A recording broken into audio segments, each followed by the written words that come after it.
Olá amigos, sejam bem-vindos a mais um vídeo do meu canal. Eu sou o Lucas Knipe. Vamos falar, ou tentar falar, sobre a eleição do Vasco, que é muito complicado falar sobre isso. Caso vocês não saibam, a eleição do Vasco, que estava planejada para dia 14, ela foi realizada hoje presencialmente no São Januário. Aí teve briga, teve até tiroteio nesse final de dia, ela foi paralisada e vai voltar para o dia que ela estava planejada anteriormente, dessa forma online, pelo que decidiu o STJ, porque aconteceu muitos problemas hoje na eleição do Vasco, entre pancadaria, como eu disse, e agora para encerrar a noite com tiros disparados aos redores do São Januário, o que basicamente mostra que o Vasco não está num momento muito legal, né? Não está num momento muito pacífico, e essa eleição assim é uma grande confusão. E essa eleição, assim, basicamente, caminha para um roteiro preocupante, porque me lembra muito um episódio dos Simpsons, em que Springfield estava com dificuldade de achar um prefeito, aí no final a cidade toda se reuniu e votou no Ralph, que é aquele filho do chefe Wiggum, que é normalmente a criança mais burra da cidade.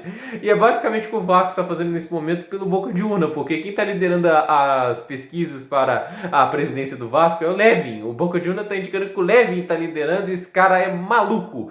E assim, não dá para entender como o Vasco espera que esse cara mude, como assim, os sócios torcedores do Vasco esperam que ele mude a situação atual do clube com as propostas que ele faz. Mas primeiro a gente tem que entender a situação atual do Vasco para explicar porque esse cara não é benéfico para o time. O Vasco hoje é um time em dificuldades financeiras. Para você ter ideia, está com salários atrasados e ele pediu vaquinha, né? O Campelo recentemente, que é o atual presidente do Vasco, fez uma vaquinha para que os torcedores ajudassem a pagar o Benítez, né? Que é basicamente uma tentativa também de tentar se manter no cargo. O Campelo é candidato à reeleição, dificilmente conseguirá. Ele basicamente não está entre os 3 mais votados. E assim, o Campelo teve que pedir uma vaquinha para conseguir os recursos para pagar por 60% dos direitos do Benítez. Então, ou seja, não estou nem comprando ele por inteiro. Isso quer dizer que numa futura transferência do Vasco, 40% do preço que foi pago será dado ao antigo time dele, ao Independente. Então, assim, é uma situação complicada, né? Então, o Vasco não vive bons momentos financeiros e quem está liderando as pesquisas é o Levin. E o que o Levin prometeu em sua campanha?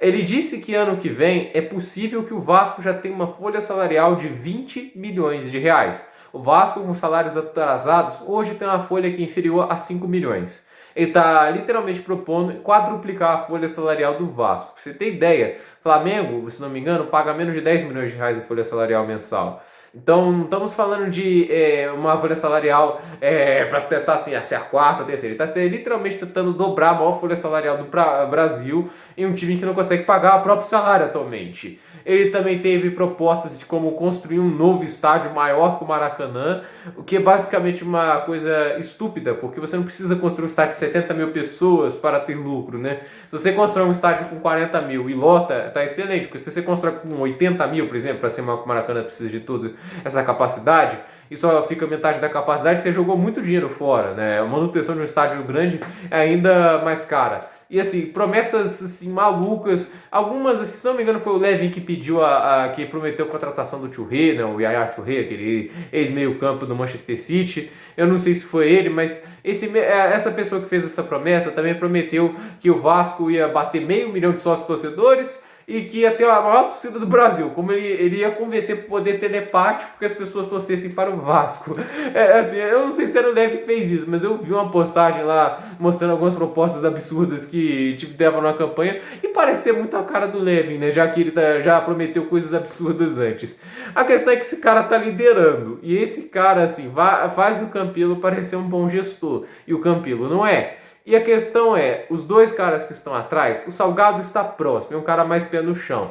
E o Júlio Brandt, né, que é o cara que foi assaltado na última eleição, porque era para ele ser o presidente do Vasco, não o Campelo. O Campelo se uniu com o Eurico Miranda para dar meio que um tapetão no Júlio Brandt. Esse já está ficando um pouco para trás, mas ainda vejo ele com um pouco de chances, porque essa semana será decisiva para ver quem assume a presidência do Vasco. A questão é, se o Levin entrar na presidência do Vasco, a chance de acontecer acontece mais ou menos no Corinthians. Não acho que chega a dizer o Sérgio Sete Câmara no Atlético, porque eu não sei de onde o Vasco vai tirar um Rubens Menin da vida. Um empresário tão apaixonado para investir tanto dinheiro no clube. E não sei se os investimentos seriam tão inteligentes, entendem? Embora mais que alguns investimentos do Atlético não sejam muito inteligentes, mas tem um caminho muito melhor do que provavelmente alguns outros clubes que investiram muito fizeram. E, na minha opinião, se Levin foi eleito, espere algo como o que o André Sanches faz no Corinthians. Dívida atrás de dívida, investimentos mal feitos, que às vezes saem bem feito. Normalmente, um relógio quebrado acerta 2 vezes ao dia. Então, assim, pode ser que ele acerte um reforço ou outro, o que faça contribuição ao clube. Mas espere algo que o André Sanches faz. Curiosamente, um cara que construiu um estádio que não podia pagar foi o André Sanches também. O Levin se parece bastante com o André Sanches nesse sentido. E o fato é que esse cara, se for eleito, o descontrole fiscal do Vasco, que já é uma coisa grande, pode virar algo absurdo. A questão é se Júlio Salgado e o Gil Brandt, né? O Júlio Salgado acho que não tem outro primeiro nome, eu só me lembro do segundo. Mas se esses caras forem eleitos, eu acho que ainda vejo uma esperança pro Vasco. Mas o Levin, meu amigo, esse cara me dá medo na presidência do Vasco. Lembrando que esse não é um canal dedicado ao Vasco, eu estou explicando um pouco da eleição do time aqui. Eu só estou falando aqui um pouco das opções e um pouco do que eu conheço delas. E pelo que eu vi do Levin, é o pior candidato do Vasco. Basicamente é o episódio dos Simpsons em que o Vasco tem um monte de opções e todos se reúnem para votar no Ralph. É isso que eu estou vendo no momento. Vamos ver, né? O Vasco pode se prender muito, mas a gente viu que a política é uma bagunça. Para ter tiro, para ter briga. Isso está mostrando um pouco da situação atual do clube, que luta contra o rebaixamento, que tem seus problemas no momento e que precisa agora do treinador, precisa de tempo para tentar ajustar um time que possui um elenco limitado, né? Possivelmente com um teto de produção para o meio de tabela. Por esse vídeo é isso, gente. Dúvida nos comentários, deixe seu like, se inscreva no canal, compartilhe esse vídeo e até o próximo vídeo.